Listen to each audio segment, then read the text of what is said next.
Welcome back to another video. Today I'm talking about artifact domains and ornaments, just kind of seeing which ones are worth farming, which are not, and I'm going to be ranking them on a tier list based on how efficient it is to farm them. Now this will be based on my opinion, as anyone can build their characters however they want, so let's begin.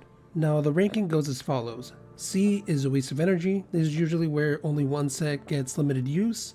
B is where you can make use of both sets technically, but it's usually only one set that gets a lot of use. And A is where both sets get fully utilized, and C use, which makes them the best for farming.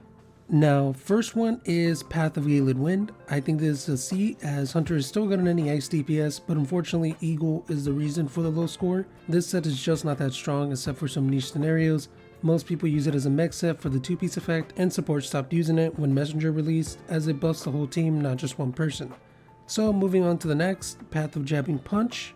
I think this is a solid B. This domain provides the best set for physical DPS and a good set for increasing break effect, which is very important for Ron Mei and Shui Yi. Now unfortunately the new break effect set does outclass this one, which lowered this to a B. Okay, so next is Path of Drifting. I say this is another C.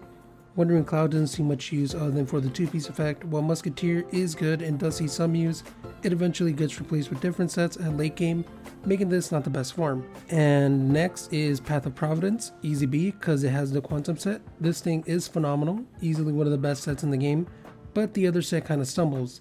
It has some uses for its two-piece effect on some characters and not much else. So Path of Holy Hymn is next. This is an A. Both of these sets see use and they're the best at what they do. Knight gets a lot of use on characters that want to stack a lot of defense, while Sizzling Thunder is used on most lightning DPS. Moving on, Path of Conflagration is a C. Banditry sees some good use on Imbibitor Lunae, Welt, and Dr. Ratio, basically any imaginary DPS, while almost no one uses Lava. Most that will get use of this set, like Himiko, Topaz, or Gonaifen, all get more value out of different sets, so not good. Alright, almost done with the artifact domains, just 3 left. So Path of Elixir Seekers, I think this is an easy B. Messenger is a widely used set on most supports, while Disciple sees use on Blade as he is the only HP scaling DPS so far. So yeah, I would argue for a higher rating, but since there's no more HP scaling DPS and only some supports use its two-piece effect, it's a B for now. Next is Path of Darkness. I think this is an easy A. If there was an S tier, I say this one reaches that. So it has a follow-up attack set that is amazing on anyone that can perform follow-up attacks, and a dot set that is a staple in every dot DPS right now. This domain is amazing as you can effectively farm for the best in slot for so many characters. Okay, the newest domain, Path of Dream Dive. This is another A. Watchmaker gets full use on any character that wants break effect, so Ron Mei and Shui Yi. But the reason why I say this an A is because of Pioneer. This set is changing into a lot of characters best in slot or second best, and currently I don't think we've seen this fully explored yet.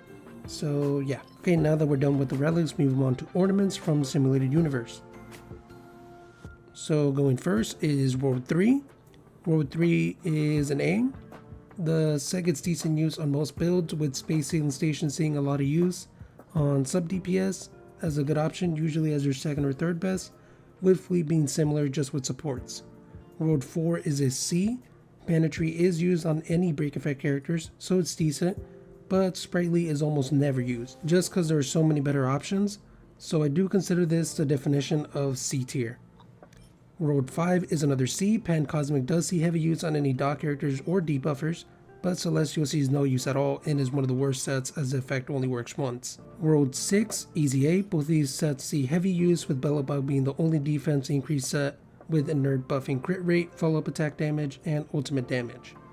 World 7, another Easy A. Broken Keel gets used on a lot of supports, while Arena is also used for its crit and buffs to basic attack and skill damage. Lastly, we get to World 8. This is a B. Glamoth does get used a lot on DPS, so that's not the issue, it's Penacony.